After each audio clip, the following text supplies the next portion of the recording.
ida andi no on gorejo ma wondo ka boutique ko don wondo gollude be ma dan jongi be ma ko woni pas ma c'est un ami hein c'est un ami mi do andi ba ma c'est un ami mi do andi dum don a anda non der parce que do kon no ka der ko sa andi akkude mabbe non sérieux mais là dayre angalande tan fala malam de indi berne be nguma e on o ya gorejo ma bama ben no wondi na hanke hande ben kedo ndi ko copine meilleur ami ma on jokkuda do na du bisa makala goy ado ayade an kali sina hadi be nguma yon no wondi fi Allah mi fi Allah accu mi yewte kay mi yew minno minna bama goto e be ngam be nguma ta faminde mi ariga yanna ma don do kadi anan ta hala mo fiya mimi halante woni ta yeto may de yewtude écoute ani min yala on système piwi ma dandina na ko be nguma ko be ngoni bama be nguma e bama be wondi ha be nandi wa kale rombo ya petit ko dum c'est vrai onde na wonde na bende do rata on ma mo yede abolan parce que là c'est comprendre habbi mi landa ma piwi ko bonnu golam de gonga dum aro ka ko ma dum subhanallah hey ini sulandi ene bobi feno ko piddo min non ko piddo piddade hakkunde yalla ko bonnu golam de gonga dum aro ka ko ma dum habala dum c'est pas ça mi la mi ala bo mi la skoro ya laisse tomber ni nami asina ko ko bonno ça fait combien d'années depuis amiri hande mi la pe ngoni ba ma wondi tima il fa disa mi fala hande hande ko hande no haranta la pour quelle raison hebay hundu piddo biɗɗo ngola makko mi hala maɗo besoni biɗɗo kako mi hala haɓay ko allah hokkama tetto ɗum andi a falla ñanerɗude mi yiɗa ɗum quoi j'aime pas ça mi yiɗa skoro yaga mi yiɗa fenande sa fanono alade gonga ça fait des années depuis anidire kako mi ƴami mari ala ɗo procédure mariage oɗa ala ɗo aɗa ɗo ka nafti ɗum immo yaha immo fiyalla immo tigam mi yiɗa ɗum quoi accude yaw mbabba an ka fene woni hay mo yima ɗum forom fenande eyi nokki yessa yaw baɓɓati donc kara manani imma ɗon goy simi yennima daɗoma mi ronkama lancude pe sirdio koni ɓe bondete dewgal goɗɗo quoi ɗe gandi ça fait combien de temps a hande ayniran kanko makko ɓe wondi kono habolam ni bonni toon dewgal goɗɗo quoi senta guinéen haala o putain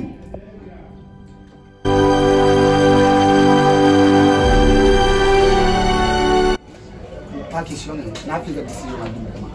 ara ko dilanga ko parce que ani da ok je suis non ande ko ara ko tini mega mi fala ya wannan calcul budi finance ko te budi ko fala jonta avec intérêt s'il te plaît mi fala kay fi do ma ya nyano ko ko ara ko fala c'est plus vite que possible hetta budi ko finance budi ko avec intérêt parce que budi ko ngol déjà donc ara ko mi fala kun no wadi mi fala ndugo ta quel problème ko wadi han wona no ya rien fala gitu ko ni ko c'est tout quand il y a quelque chose parce que hande ayu yalla nga fala hettude budi madi avec pas question mais ayu do je sais pas quel problème dis-moi ko min innom no wadi ok joni ya golla tan budani joni fala mi ala on gollude non duya non ka ko non je m'en fous de ça franchement parce que joni ko bi ko ba fala quoi fala wala meta ko finance ko ngandi budi avec intérêt ko finance ko parce que kala ko so da nder onada na mari intérêt ni oui voilà ko e fe do ya ino ko dès maintenant s'il te plaît d'accord famine yeyi lan dugule ga magam sodi merci fala wala meta je sais pas ya quoi fala wala meta s'il te plaît watala ala de ko wadi kadi ko fala dans 24 heures fala ra ina ok tout est prêt y a pas de problème je vais voir d'accord il y a pas de problème voilà on va faire là merci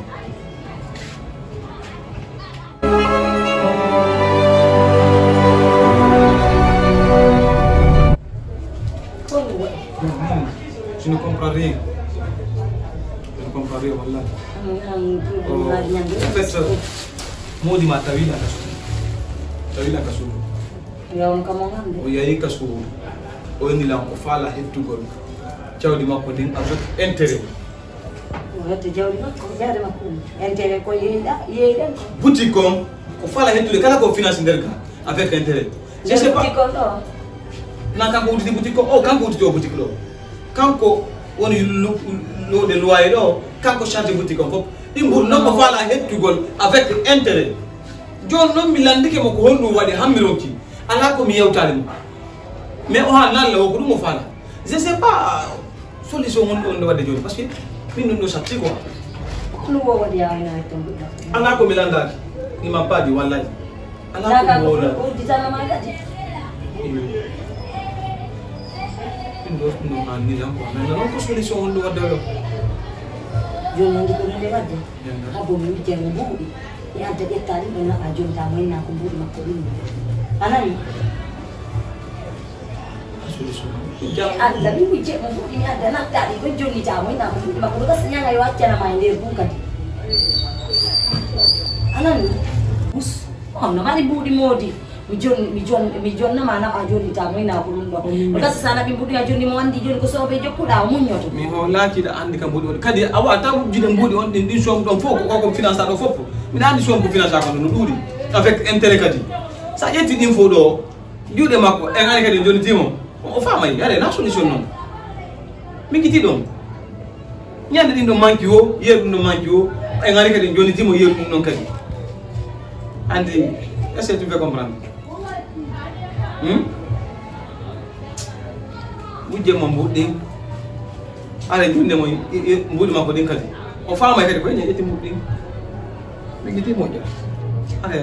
na dum ka ware mo lu tinge prison ko don be solution kadi ko c'est on wari mo parce que c'est anani goddo janta mbudi no dum an ko o woni ka c'est on wari mo e lutte prison fo ande ko ne wari mare lutte prison kadi oh mimi fala joni min dans toutes les façons jango bimbi de la ngarara ni solution mon cher attends ay viens ari solution do kala ko zerata solution basige solution da bande kala solution ko da pata hare on va s'en sortir na solution ko en hare lutti fi ko non si ma na jango il y a pas de problème ça marche min ka dare min ka na accordé problème ni ma di non mi ronki ko non andi kadi do kasara on tutuki buri sabi boutique ni sa yetti ni buri fa joni jumbe sabi boutique dala on dum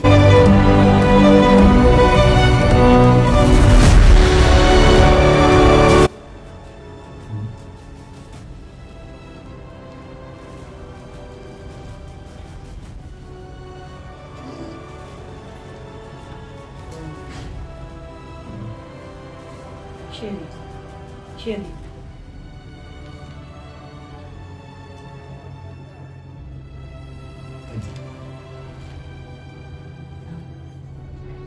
Kwani? Kadi kwani? Kadi kau na fini ndo subaka lawali. La raison, Fionu. Pio te mundo. Je vais m'excuser. Par rapport à quoi? Hein? Est-ce qu'ils ont la Fionu? Qu'on voit dans la qu'est-ce qu'ils ont là? Est-ce que ça là qu'est-ce qu'ils ont là? Mais abonni confiance mi marana mako. Abonni confiance ko marana mako. La holo ma uri oriam. Il faut que mi yuma mi duma, mi ma la yiduma. Mais je m'attendais pas à cette réponse. Ya yidan via ya c'est qu'il y a mi jombe fia sonja ma fia ya jiba. Tu as détruit ma vie. Franchement bainan fenen. Avec ma meilleure amie. Quand on partage depuis pas écouillé à Galaka me ondoni, tata ouais qui me trompe avec la personne. Pour quelle raison? Hano ala na fala kala, hano ala perne mande yidi godo. Perne yidi tadi do. Inde mano yidi do inde.